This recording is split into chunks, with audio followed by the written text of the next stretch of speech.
Evening everyone, this is Mithun and we are going to discuss about friends and family, the first topic or chapter of EVS paper 1 CTET. I Mithun welcome you all on the platform of MV EduNet Education for Education. तो चलिए आज के topic का discussion start करते हैं। EVS का सबसे पहला चैप्टर फ्रेंड्स एंड फैमिली, बहुत आसान सा चैप्टर है। हम प्राइमरी क्लासेस में जो ईवीएस के एनसीईआरटी का जो कंटेंट है वो कवर करना है हमें। ईवीएस में सीटेट में स्पेसिफाइड टॉपिक्स दे रखे हैं, उन सभी टॉपिक्स को अगर हम बहुत रेगुलर रहें तो विद इन अ वीक हम कवर कर सकते हैं। चलिए आज से शुरुआत करते हैं। तो फ्रेंड्स एंड फैमिली, एक कॉमन जनरल परसेप्शन क्या है फैमिली के विषय में, फैमिली से स्टार्ट करते हैं। Family is a group of people related by blood, affinity and को रेसिडेंस। कुल मिला के फैमिली उसे कहते हैं जो हम जिनके साथ ब्लड रिलेशनशिप में है, जिनके साथ हमारा एफिनिटी है, जुड़ाव है, और जो कॉमन प्लेस पर रहते हैं या एक साथ रहते हैं, को रेसिडेंस होते हैं। In a family there exist a feeling of love, cooperation, attachment, and care among the members. Family is the primary institution for socialization.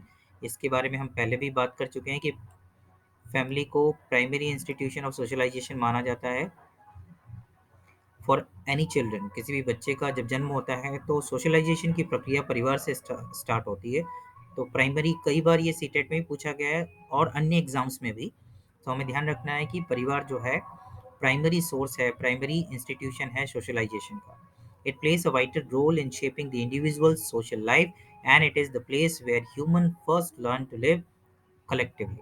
तो फैमिली वो जगह है जहाँ पर सोशल लाइफ की शुरुआत होती है और साथ ही साथ किसी इंडिविजुअल को कलेक्टिवली रहना, ग्रुप में रहना की जो लर्निंग है या जो सीख है वो फैमिली से ही आरंभ होती है। Family is the basic unit of society. ये भी हम ध्यान रखें, फैमिली को हम बेसिक यूनिट ऑफ सोसाइटी भी मानते हैं क्योंकि फैमिली से मिलकर ही सोसाइटी बनती है। चलिए, टाइप्स ऑफ फैमिली। फैमिली के क्या क्या प्रकार है? न्यूक्लियर फैमिली जो बहुत कॉमनली हम डिस्कस करते हैं, family in which married couple lives with their unmarried children. It is sometimes also called as conjugal family. Simply जहाँ माता पिता और उनके बच्चे रहते हैं, ऐसी फैमिली को न्यूक्लियर फैमिली या एकल परिवार हम हिंदी में कहते हैं। तो जहाँ पर माता पिता और उनके अनमैरिड बच्चे, कि मैरिड होने के बाद अगर फैमिली नेक्स्ट स्टार्ट होती है तो फिर वो जॉइंट फैमिली कहलाती है। सिंपली माता पिता और उनके अनमैरिड बच्चे अगर रहते हैं तो उसे हम न्यूक्लियर फैमिली कहते हैं। This is what nuclear family. Okay, then extended या जॉइंट फैमिली। ये बेसिकली हम ये दो टाइप ही डिस्कस करते हैं सामान्य डिस्कशन में फैमिली टाइप्स में। It is a family in which married couples lives with their parents, grandparents, children and other relatives. संयुक्त परिवार जो हिंदी में हम कहते हैं, ऐसा परिवार जो जुड़ा हुआ है जिसमें एक से ज़्यादा जनरेशन अपनी फैमिलीज के साथ रहती है। यस, तो उसे हम जॉइंट फैमिली या एक्सटेंडेड फैमिली कहते हैं। Earlier in India most of the families were of this nature. आज जो मेट्रो सिटी कल्चर आने लगा है या न्यूक्लियर फैमिली का जो कल्चर है, इससे पहले या आज भी हम देखते हैं भारत में बहुत सारे परिवार जॉइंट फैमिली होते हैं जहाँ एक से ज़्यादा कपल्स उनके बच्चों के साथ साथ साथ रहते हैं। Yes, that is what extended और joint family. Grand parents, parents and their kids all live together. The next is matrilocal family. Matrilocal family क्या होती है? ये एक नया टर्म है हमारे लिए। It is a family where mother heads the family and in this type of family couple live with or near the females family after the marriage. तो मैट्रीलोकल मैट्री जो वर्ड है वो मदर को रिलेट कर रही है यहाँ। यस, जैसे हम बोलते हैं ना मैटरनल पैटर्नल, सिमिलरली हम इससे ध्यान रख सकते हैं जहाँ पर महिला प्रधान परिवार हम बोल सकते हैं। तो विवाह के बाद पुरुष जो है महिला के घर या अपनी वाइफ की फैमिली के साथ जाकर रहने लगते हैं। और कुल मिला के जहाँ हेड ऑफ द फैमिली क्या है? फीमेल है, या घर की जो बहू है या पत्नी है वो हेड ऑफ द फैमिली होती है। और विवाह के बाद पुरुष को अपनी बहू अपनी माफ कीजिएगा अपनी पत्नी के साथ उसके परिवार में जाकर रहना पड़ता है। That is what matrilocal family. Then patrilocal family जो कॉमनली हमें देखने को मिलता है, family where father heads the family, and in this type of family family couples live with or near the males family after the marriage. तो विवाह के बाद जो पत्नी है, बहू है, वो अपने ससुराल आती है। जो कॉमन फैमिली हम देखते हैं पैतृक परिवार, जहाँ पर पुरुष प्रधान परिवार, जहाँ जो हेड ऑफ द फैमिली होता है वो पुरुष होता है। और विवाह के बाद जो महिला है वो अपने पति के घर पर जाकर रहती है। यस। देन कंसैंग्यूनियस फैमिली, इसका प्रोनाउंसिएशन शायद मैं ठीक से नहीं कर पा रहा हूँ। तो इसका क्या मतलब है? Mean of same blood. It means in this kind of family individual who have descendant descended from the same ancestor lives together. तो कुल मिला के ऐसा परिवार जिसमें जो सेम एंसेस्टर्स के बच्चे हैं या जनरेशन्स हैं वो साथ में रहते हैं। ये बहुत बड़ा परिवार हो सकता है, जैसा कि हम देखते हैं जो नॉर्थ ईस्टर्न स्टेट्स में ऐसा देखने को मिलता है कि जनरेशन आफ्टर जनरेशन एक बहुत बड़े परिवार में लोग साथ में रहते हैं। तो सेम एंसेस्टर्स के पूर्वजों के बच्चे, उनके बच्चे, उनके बच्चे, ऐसे लंबी जनरेशन आफ्टर जनरेशन साथ में रहती है। तो उसे हम कॉन्सैंग्यूनियस कॉन्सैंग्यूनियस फैमिली कहेंगे। तो ये एक और टाइप हो गया। तो ये 5 प्रकार हमने पढ़े हैं फैमिली में, टाइप्स ऑफ फैमिली में। न्यूक्लियर फैमिली, एकल परिवार, जॉइंट फैमिली, संयुक्त परिवार, मैट्रिलोकल फैमिली जहाँ महिला प्रधान परिवार है, विवाह के बाद पुरुष महिला के परिवार के साथ जाकर रहता है। यस। पैट्रिलोकल फैमिली जहाँ पुरुष प्रधान फैमिली है, हेड ऑफ द फैमिली पुरुष होता है, और विवाह के बाद जो महिला है वो पुरुष के परिवार में या हस्बैंड के साथ आकर रहती है, हस्बैंड की फैमिली के साथ। और ये कॉन्सैंग्यूनियस फैमिली जहाँ पर एक ही एंसेस्टर्स के कई जनरेशन या ब्लड रिलेटेड जो ग्रुप्स हैं, जनरेशन्स हैं, वो साथ में रहते हैं। अब कैरेक्टरिस्टिक्स ऑफ फैमिली, किसी परिवार के क्या क्या गुण हैं या कैरेक्टरिस्टिक्स हैं या लक्षण हैं, वो हम देख रहे हैं। सबसे पहली तो बात ये है कि हेरिडिटरी रिलेशन। नो डाउट, अगर सेम मदर फादर से बिलोंग करते हैं या एंसेस्टर से बिलोंग करते हैं तो हेरिडिटरी रिलेशनशिप रहेगा। Members in the family are related to each other by heredity and trades are transferred from one generation to the next generation. तो फैमिली में वही लोग रहेंगे जो ब्लड रिलेशनशिप में। ब्लड रिलेशनशिप का मतलब ये होता है कि एक ही मतलब ग्रैंड पेरेंट्स हैं तो उनके बच्चे, फिर उनके बच्चे। अगर हम संयुक्त परिवार की बात कर रहे हैं या एकल परिवार की भी बात कर रहे हैं तो हेरिडिटरी आनुवंशिक जो लक्षण होंगे वो समान होंगे, ट्रेड्स जो होंगे वो एक जैसे होंगे, और आनुवंशिकता के आधार पर ये रिलेटेड होंगे। यस। इकोनॉमिक फंक्शन, अगर हम बोले आर्थिक प्रक्रिया या क्रियाकलाप, family provides economic support to its members और family earns money by engaging in any economic activity. तो परिवार में ये होता है कि परिवार में कुछ लोग हैं जो जॉब पर जाते हैं और अर्न करते हैं। जॉब पर जाए, बिजनेस पे जाए या किसी भी तरह के ऑक्यूपेशन में इन्वॉल्व रहते हैं और अर्निंग का पार्ट पूरा करते हैं। और फैमिली के बाकी मेंबर्स घर का काम या दूसरे कामों में लगे होते हैं। और फिर वो जो फाइनेंशियल सपोर्ट है वो फैमिली के कुछ मेंबर्स, या ऐसी भी स्थिति हो सकती है कि सभी मेंबर्स किसी न किसी इकोनॉमिकल एक्टिविटी में इन्वॉल्व हो, तो वो जो फंड आता है उसका उपयोग परिवार के सदस्यों की जो भी ज़रूरतें हैं उसको पूरा करने के लिए, परिवार की ज़रूरतें हैं उसको पूरा करने के लिए किया जाता है। तो इकोनॉमिक फंक्शन भी फैमिली में एक इम्पॉर्टेंट कैरेक्टरिस्टिक्स है कि इकोनॉमिकली भी they are supporting each other. फिर essentiality of marriage, the to reproduce is the very essential function of human and any living being. Marriage helps in carrying the family and lineage forward generations after generation। तो कुल मिला के ये है कि family बनेगी कब? जब बच्चे होंगे। बच्चे कब होंगे? जब विवाह होगा। तो विवाह एक एसेंशियल फैक्टर है किसी भी फैमिली का। कोई भी फैमिली बिना विवाह के, हाँ, आज की कंडीशंस में लिव इन रिलेशनशिप और ये सारी बातें आती है, लेकिन एक कॉमन फैमिली का जो परसेप्शन है, एक कॉमन फैमिली का जो कैरेक्टरिस्टिक्स है, उसमें बिना मैरिज के फैमिली क्रिएट नहीं हो सकती या बन नहीं सकती। मैरिज उसमें एसेंशियल है, ज़रूरी है। और इम्पोर्टेंट लक्षण है social security. Family provides security to its members and its basic unit of social security. No doubt अगर हम किसी फैमिली का हिस्सा है तो हमें वो तमाम सपोर्ट मिलता है। किसी सोसाइटी में सिक्योरिटी की बात हो, फाइनेंशियल सपोर्ट की बात हो, इमोशनल सपोर्ट की बात हो, ये तमाम चीज़ों में हमें सहयोग मिलता है जब हम किसी फैमिली का हिस्सा होते हैं। तो सोशल सिक्योरिटी और इकोनॉमिक फंक्शन ये दो मेजर फैक्टर्स हैं।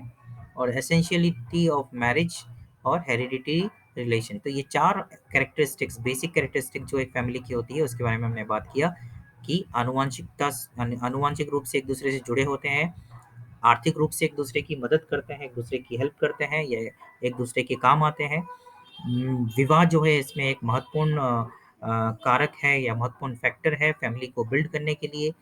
और सामाजिक सुरक्षा हमें मिलती है जब हम किसी फैमिली का हिस्सा होते हैं।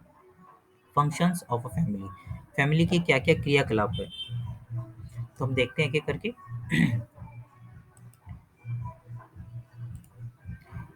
Functions of family have been divided by various thinkers. Following are the functions of family. अब जो अलग अलग थिंकर्स हुए हैं उन्होंने किस किस तरीके से फैमिली के फंक्शंस को डिवाइड किया है और कौन कौन से फंक्शंस माने हैं उनको हम डिस्कस कर रहे हैं। तो तीन बेसिक थिंकर्स के बारे में हम बात करेंगे, या तीन ग्रुप ऑफ थिंकर्स के बारे में हम बात करेंगे। I need to do something for the sound coming from outside. Give me a second.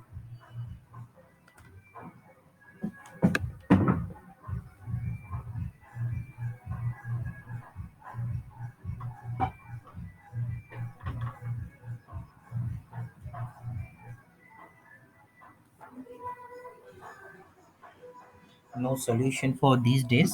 We have to go like this only. तो सबसे पहला जो थिंकर जिनके बारे में हम बात कर रहे हैं वो है मैसीवर्ड।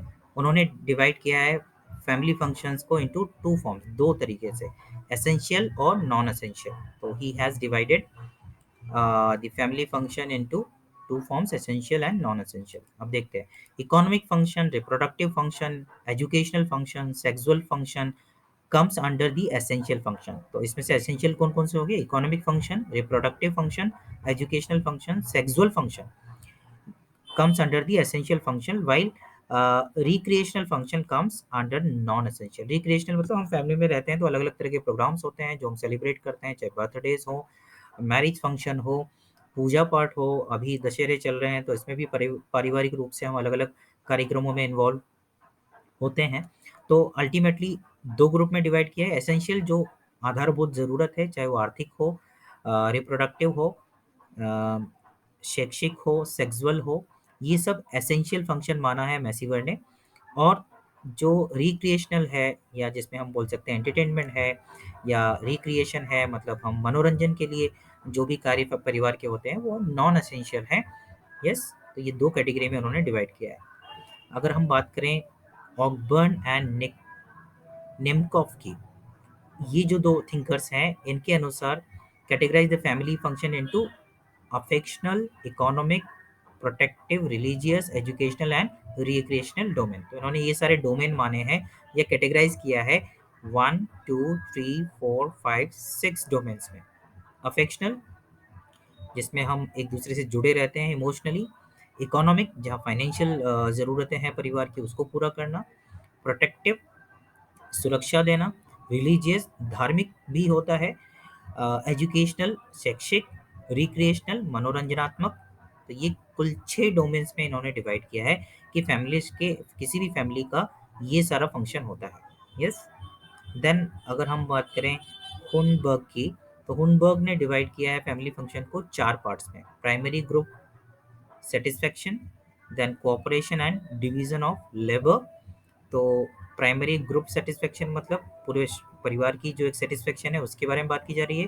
Cooperation and division of labour, एक दूसरे का सहयोग करना और काम जो है परिवार के उनको व्यवस्थित रूप से बांटा जाना।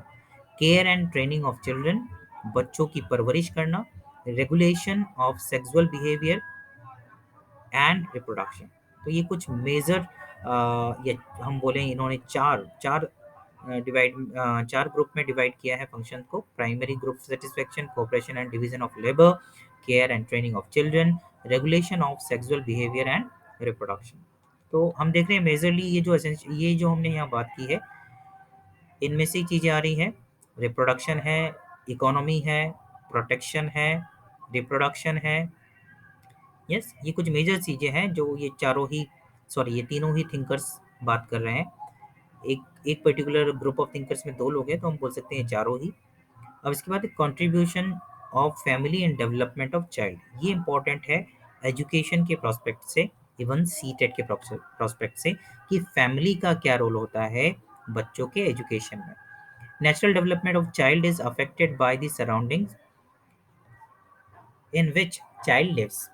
तो नो डाउट जो बच्चा है वो जिस सराउंडिंग में रह रहा है वो हो गया उसका एनवायरनमेंट। यस, तो नेचुरल डेवलपमेंट उसका जिस एनवायरनमेंट में या जिस सराउंडिंग में हो रहा है, हमने बात की थी पहले भी कि दो है, नेचर और नर्चर, ये दो मेजर फैक्टर है। तो नेचर तो हो गया, हेरिडिटिकल फैक्टर हो गया। यस, और नर्चर क्या होगा, वो एनवायरमेंटल फैक्टर होगा। यस, तो एनवायरनमेंट मतलब जहाँ वो बच्चा रह रहा है उसकी परवरिश जिस परिस्थिति में हो रही है, जिस वातावरण में हो रहा है, वो बहुत महत्वपूर्ण है। Yes, it is a duty of a family to fulfil the basic needs of child, look after the diet, hygiene, and physical activity of child, as these factors help in physical development of child। तो तमाम चीज़ें जो उसके environment से जुड़ी हुई है, चाहे वो डाइट की हो, हाइजीन की हो, फिजिकल एक्टिविटी की हो, सोशल एक्टिविटी भी यहाँ होना चाहिए।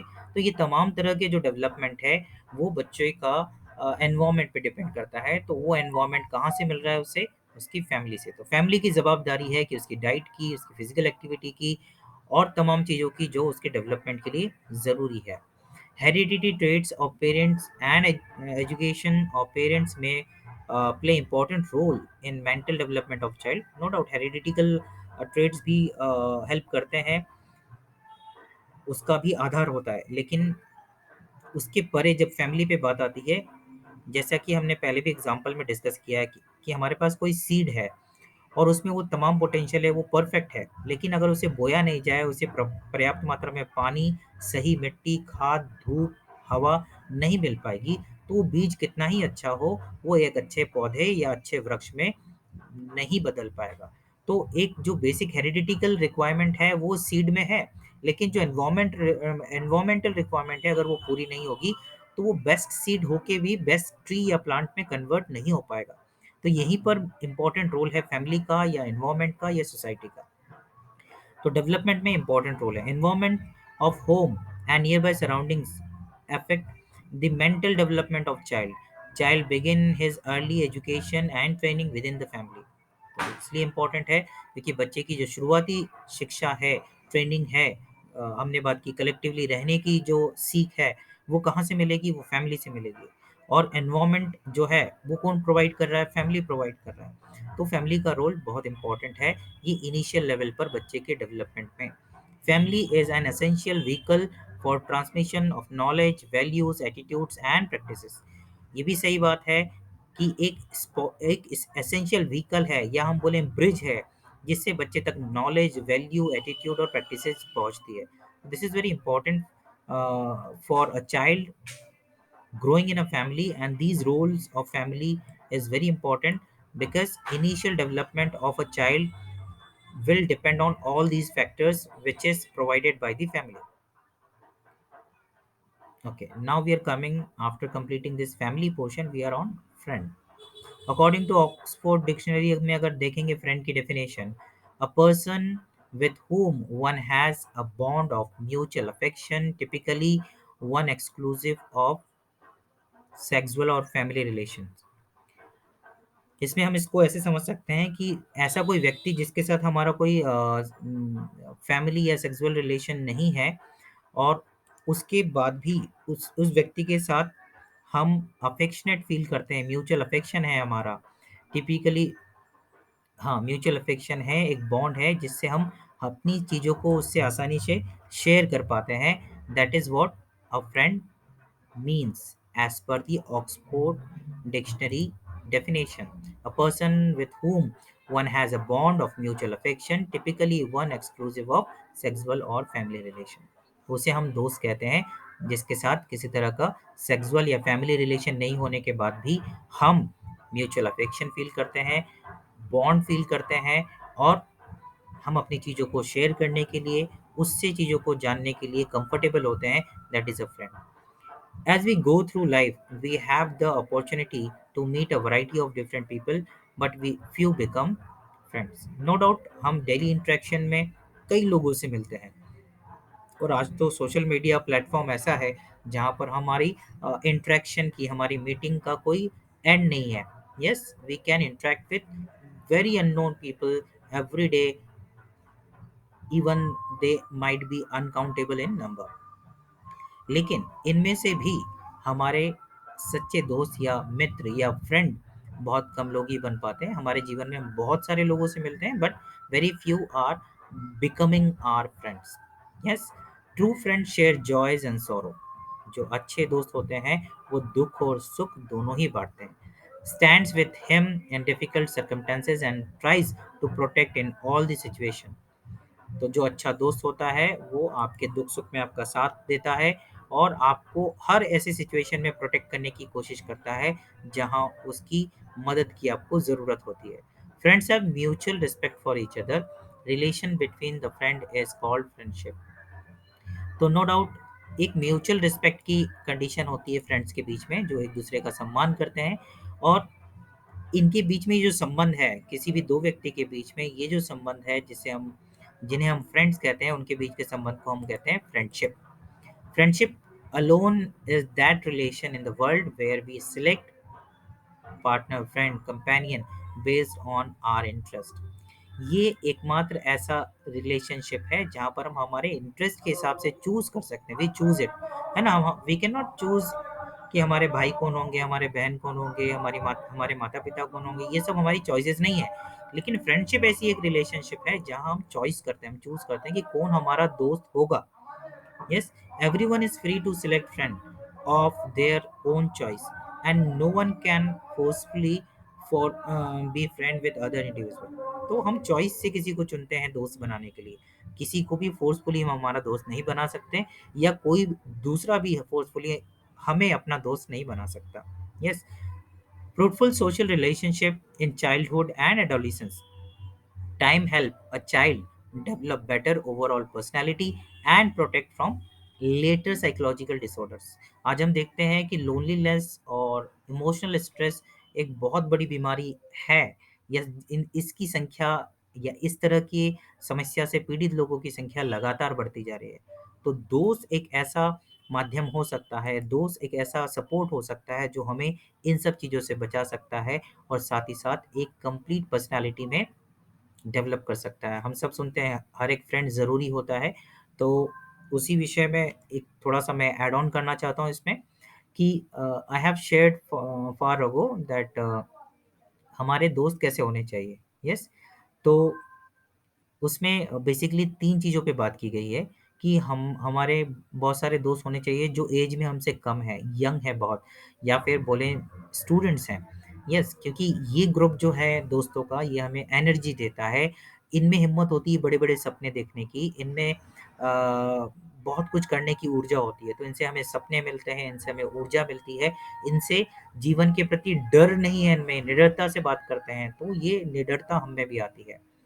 फिर हमसे ज़्यादा एज वाले लोग भी होने चाहिए हमारे मित्र, हमसे बड़े, हमारे माता-पिता या दादा-दादी की उम्र के, जिनका जीवन का अनुभव हमें निर्णय लेने की क्षमता या सही निर्णय लेने की क्षमता हम में विकसित करती है। और जीवन में एक जो बैलेंस आता है, उनके अनुभवों से आ सकता है। और फिर हमारे हम उम्र के भी बहुत सारे दोस्त हमारे होने चाहिए। वो किस लिए? क्योंकि जब हम अ, हमें वो सपोर्ट चाहिए, मेंटल सपोर्ट, जहाँ हम खुल के रो सकें, जहाँ हम खुल के हँस सकें, जहाँ हम खुल के हमारी हर गलती बता सकें, हम खुल के हमारी हर समस्या बता सकें, हमारी हर ज़रूरत बता सकें, वो हमारे हम उम्र दोस्त होते हैं। तो ये तीनों ही ग्रुप के दोस्त हमें ज़रूरी होते हैं, तो हर एक फ्रेंड ज़रूरी है। यस, अब हम वापस टॉपिक पे आते हैं। अकॉर्डिंग टू एरिस्टोटल, कुछ लोगों ने फ्रेंडशिप ऑफ फ्यूटिलिटी ऐसे क्लासिफाइड किया है। According to Aristotle, friendship can be classified into 3 types. तो 3 तरह के दोस्त हो सकते हैं अकॉर्डिंग टू एरिस्टोटल। बहुत बड़े फिलोसोफर हैं ये, और बायोलॉजी की स्टडी में भी इनका बहुत रोल रहा है। Friendship of utility, in this kind of friendship two people are friend for sake of their own interest. तो पहला टाइप उन्होंने बताया ऐसे दोस्त जो जरूरत के लिए है ना, फ्रेंड इन नीड ओनली है ना, ऐसे दोस्त जो आपकी ज़रूरत के हिसाब से हैं। तो हम कभी-कभी ऐसे दोस्त बनाते हैं जिनसे हमारा मकसद सिर्फ़ और सिर्फ़ एक दूसरे के इंटरेस्ट की वज़ह से है, एक दूसरे के फ़ायदे की वज़ह से है। Second, friendship of pleasure. ये ऐसे दोस्त होते हैं जिनसे मिल के, जिनसे बात करके हमें आनंद मिलता है, सुख मिलता है ना? They share their moment of pleasure with each other. Yes. Then जैसे हम मुझे म्यूज़िक पसंद है, किसी और को म्यूज़िक पसंद है, तो हम मिलते हैं, साथ में गाना गाते हैं, लाइकवाइज़। और तीसरा है friendship of the good. In this kind of friendship, two friends have mutual respect for one another. This type of friendship is not because of mutual interest or pleasure. तो इस तरह की दोस्ती जिसे हम सच्ची दोस्ती मान सकते हैं, जहाँ एक दूसरे की रिस्पेक्ट की जाती है और एक दूसरे के एक दूसरे के लिए अवेलेबल रहते हैं हमेशा, without any interest, without any mode of pleasure. मतलब ऐसा नहीं कि जब खुशी होगी या म्यूजिक का प्रोग्राम होगा तभी साथ में होंगे, हम हमेशा साथ हैं। Respectful and friends in deed. तो पहला हो गया फ्रेंड्स इन नीड, दूसरा हो गया फ्रेंड्स फॉर प्लेजर, और तीसरा हो गया फ्रेंड इन डीड, वास्तविकता में जो हमारे दोस्त हैं। तो ये तीन कैटेगरीज हैं एज पर और अकॉर्डिंग टू अरिस्टोटल। अब हम आते हैं रिलेटिव्स एंड रिलेशनशिप। ये पूरा चैप्टर ही आज हम कवर करने वाले हैं। तो एक चैप्टर ईवीएस का आज ओवर हो जाएगा and I will share very बहुत ज़्यादा प्रश्न इस पर्टिकुलर टॉपिक से नहीं आते, पर जो भी आए हैं उनको मैं शेयर करता हूँ after the class and you could solve it. Okay, relatives and relationship. इस पे आते हैं। Relatives are those individuals in a society, family who are connected to each other by blood relation, marriage, feelings or emotions, etc. Relative and relationship does influence the child in growth and development. No doubt ये वो environment create करता है family के आसपास जिसमें बच्चे की growth होती है, डेवलपमेंट होती है, तो वो उसका भी इन्फ्लुएंस होता ही है। यस। तो सोसाइटी में या फैमिली में वो सारे इंडिविजुअल जो ब्लड रिलेशन से जुड़े हुए हों, जिनके बीच में, जैसे हम जॉइंट फैमिली की बात कर रहे हैं, तो अगर न्यूक्लियर फैमिली है तो बुआ फूफा, मामा मामी, चाचा चाची, ये सब आ जाएंगे। मैरिज की वजह से जुड़े हुए हों तो इन लॉज हो सकते हैं। फीलिंग्स की वजह से जुड़े हुए हों, नो डाउट हम नेबर्स में भी हमारे काफ़ी रिलेशंस होते हैं, हम हर प्रोग्राम में अपने नेबर्स को बुलाते हैं या उनके साथ कंफर्टेबल फील करते हैं। इमोशनली बॉन्डेड हो, ऐसा भी हो सकता है। Relative and relationship does influence the child growth and development, जो भी हमने बात कही। Child development, initial communication skills. किसी बच्चे का इनिशियल कम्युनिकेशन स्किल्स कैसे डेवलप होता है? Interpersonal relationship by interacting with them and observing them. तो ये जो कम्युनिकेशन है, स्किल है बच्चे में, वो इंटरपर्सनल रिलेशनशिप, जो एक दूसरे से इंटरेक्शन होता है फैमिली में, रिलेटिव्स के साथ, तो उनको ऑब्जर्व करते हुए बच्चा इनिशियली सीखता है। जैसे कभी-कभी हम देखते हैं कि कोई बच्चा है और उसी घर में जैसे मैं अपने ही घर का एग्ज़ाम्पल लेता हूँ कि मेरा यंगर ब्रदर है, कज़िन ब्रदर है, तो वो जब छोटा था तो हम लोग हमारी मम्मी को मम्मी बुलाते थे और उसकी मम्मी को काकी बुलाते थे। तो वो भी काकी ही बोलता था उसकी मम्मी को और हमारी मम्मी को मम्मी बोलता था। तो ये जो है, ये ऐसा हुआ क्योंकि हम देखते हैं बच्चे फ़ॉलो करते हैं अपने आस-पास की चीज़ों को, कैसे किसको क्या बुलाया जा रहा है। तो यहाँ पर भी वही बात की जा रही है कि बेसिकली जो इनिशियल इंटरेक्शन है किसी बच्चे का अपनी फैमिली को या अपने रिलेशनशिप में देखकर सीखने को मिलता है। तो इनिशियल जो कम्युनिकेशन स्किल्स हैं, वो बच्चा अपनी फैमिली या रिलेटिव्स से सीखता है। Child develops attitude towards life, qualities like sympathy, empathy. तो ये भी हम देखते हैं कि फैमिली और रिलेशनशिप में हम देखते हैं कि अगर फैमिली में बात हो रही है कि नहीं, उनको परेशानी है तो हमें मदद करना चाहिए, या अभी भी कोविड के समय अगर कोई बच्चा का ग्रोथ और डेवलपमेंट हो रहा था, उसमें लोगों ने कैसे दूसरों की मदद की, ये देखा होगा। तो नो डाउट अगर हमारे रिलेटिव्स, हमारे फैमिली मेंबर्स इस तरह की काइंडनेस रिप्रेजेंट करते हैं, तो उस तरह की क्वालिटी, उस तरह की अवेयरनेस, उस तरह का कल्चर, उस तरह का रिलीजियस प्रैक्टिस, कंपैशन, दया हो गई, फिर सेंसिटिवनेस। यस। तो जो जो घटित हो रहा है, जिस तरह का व्यवहार फैमिली द्वारा किया जा रहा है, सिमिलरली बच्चा भी डेवलप करता है अपने अंदर। और इनिशियल लेवल पर फैमिली और रिलेटिव्स जो हैं, या जो रिलेशनशिप्स हैं फैमिली के दूसरे लोगों के साथ, वो बच्चे के डेवलपमेंट में इन सारी वैल्यूज़ को फर्दर ग्रो करने में, इनिशियली डेवलप करने में, बेस बनाने में मदद करती है। Work and play, famous educationalist Maria Montessori, जो मॉन्टेसरी ट्रेनिंग हम करते हैं उसकी प्रणेता ये रही हैं, as said play is just a play is the work of the child. किसी बच्चे का काम क्या है तो प्ले है, क्योंकि वो प्ले से ही खेलता है, प्ले से ही सीखता है। Yes, play activities are essential to healthy development of children and adolescents. अगर हम बच्चे को खेल कूद से रोक रहे हैं, छोटा कोई बच्चा है, तो हम एक तरह से उसके डेवलपमेंट को, उसके चाहे फिजिकल हो, मेंटल हो, सोशल हो, तमाम तरह के डेवलपमेंट को रोक रहे हैं। तो हमें बच्चे की प्ले टाइम को बहुत केयरफुली डिज़ाइन करना चाहिए, बहुत केयरफुली रखना चाहिए। Yes, we should keep it active all the time. The activities by children stimulate and influence the pattern of the connections made between the nerve cells. No doubt, अगर हम body movement करते हैं, physical movement होता है, तो muscles और हमारे nerve cells में इंट्रैक्शन होता है, जिसे हम हैंड आई कोऑर्डिनेशन बोल सकते हैं, मसल्स ब्रेन कोऑर्डिनेशन बोल सकते हैं। तो हमारे चाहे वो मोटर स्किल्स हो, फाइन मोटर हो, या बड़ी मसल्स की बात की जा रही है, यस, उन दोनों ही केस में ये डेवलपमेंट तभी होगा जब उसकी ग्रोइंग फेज है और वो खेल कूद में या फिजिकली एक्टिव है। Activities influence the development of fine and gross motor, जो मैं बात कर रहा था, फाइन और दोनों ग्रॉस मोटर, चाहे छोटी मसल्स हो या बड़ी मसल्स हो, दोनों के डेवलपमेंट में, लैंग्वेज के डेवलपमेंट में। यस, हम देखते हैं जो बच्चे सोशली इंटरेक्शन नहीं करते हैं, वो हमेशा से एक घबराहट में रहते हैं और सोशल इंटरेक्शन उनका डेवलप नहीं हो पाता। और ये सबसे अच्छा हो सकता है जब बच्चे एक्टिवली किसी प्ले में ग्रुप के साथ डील करते हैं, they very openly talk with each other, and that communication further develops in social communication.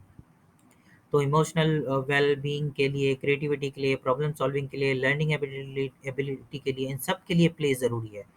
Okay, the most important role that play can have is to help children to be active. सबसे important है कि वो बच्चे को active रखता है। Make choices and practice action to mastery.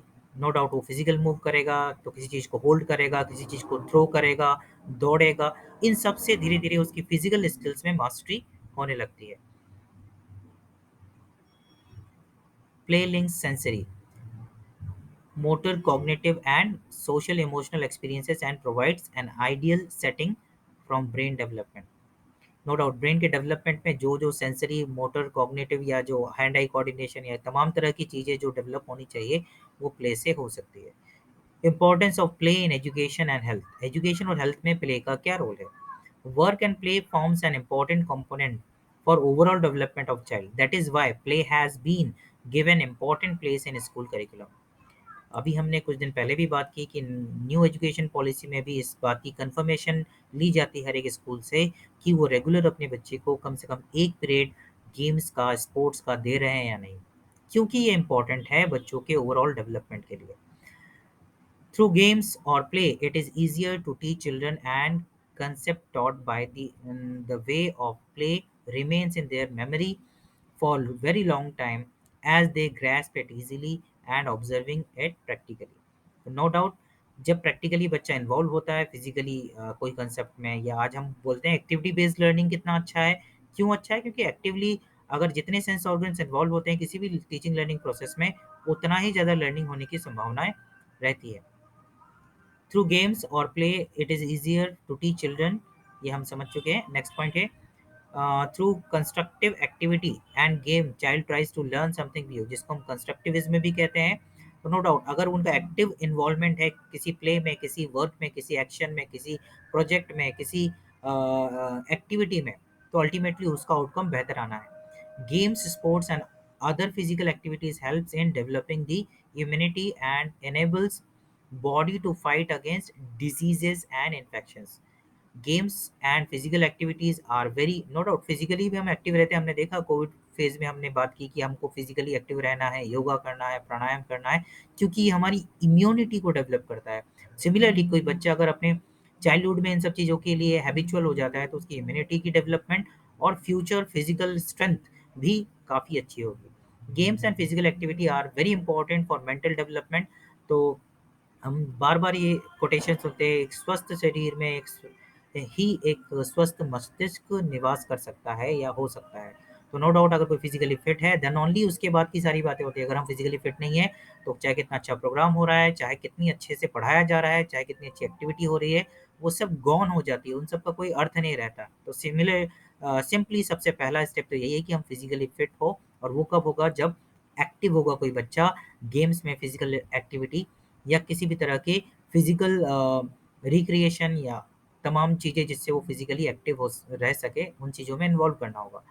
Physical and motor development through play involves height, weight, general appearance, tone of the body, coordination and large and finer muscles. No doubt जब physically कोई active होता है, motor development properly होती है, तो उसका height, health, wait, ये सभी जो एक स्टैंडर्ड लेवल में किसी बच्चे के एक पर्टिकुलर एज ग्रुप में ग्रोथ होनी चाहिए, जो डेवलपमेंट होनी चाहिए, वो हमें दिखाई देती है।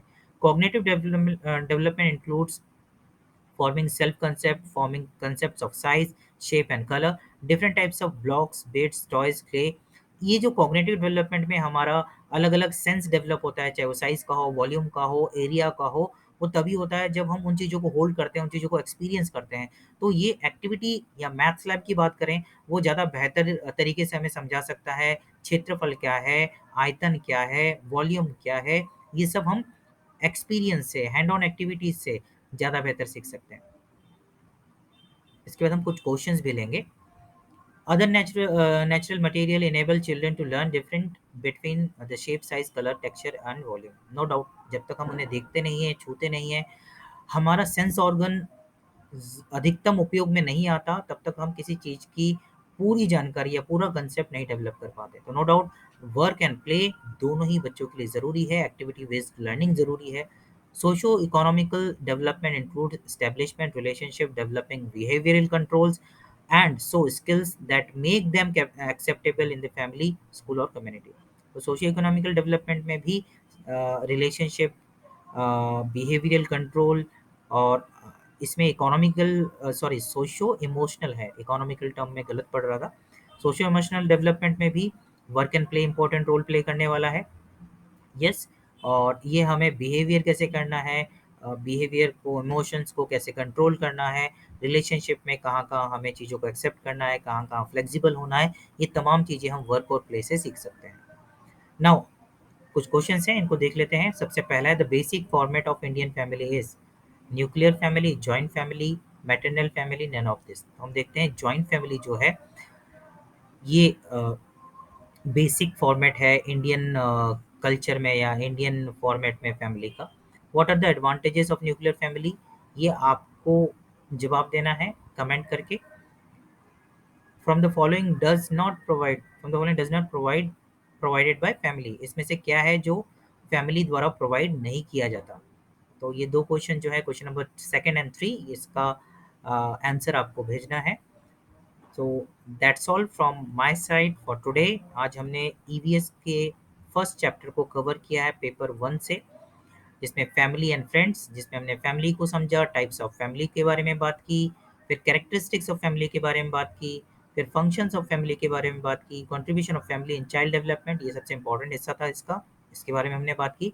फिर फ्रेंड्स के बारे में हमने बात की, तो फ्रेंड्स एक्चुअल में डेफिनेशन क्या है, फ्रेंड्स की टाइप्स क्या क्या हो सकते हैं, फिर अकॉर्डिंग टू अरिस्टोटल क्या क्या टाइप्स हैं उनके बारे में बात की, रिलेटिव्स एंड रिलेशनशिप क्या होता है उसे हमने समझा, और फिर हमने समझा वर्क और प्ले का क्या इंपॉर्टेंस है किसी बच्चे के डेवलपमेंट में। फिर हमने बात की importance of play in education and health, पढ़ाई और हेल्थ के दृष्टिकोण से हम प्ले को कितना इम्पोर्टेंट मान सकते हैं, या उसकी क्या महत्व, वो कितना महत्वपूर्ण है, खेल कूद बच्चों के लिए कितना महत्वपूर्ण है एजुकेशन और हेल्थ की दृष्टि से। तो हमने देखा ये तमाम बिंदुएं इस बात की पुष्टि करती है कि खेल कूद बच्चों के लिए बहुत ज़रूरी है, चाहे वो उनकी हेल्थ की बात हो, चाहे उनके एजुकेशन की बात हो। और फिर हमने ये कुछ क्वेश्चंस पिक किए हैं। तो होपफुली आज का वीडियो हमें हेल्प करेगा सीटेट के ईवीएस पोर्शन के इस फर्स्ट टॉपिक के पे बेस्ड क्वेश्चंस को सॉल्व करने के लिए। So I am Mithun taking leave now. Take care, bye bye, वंदे मातरम।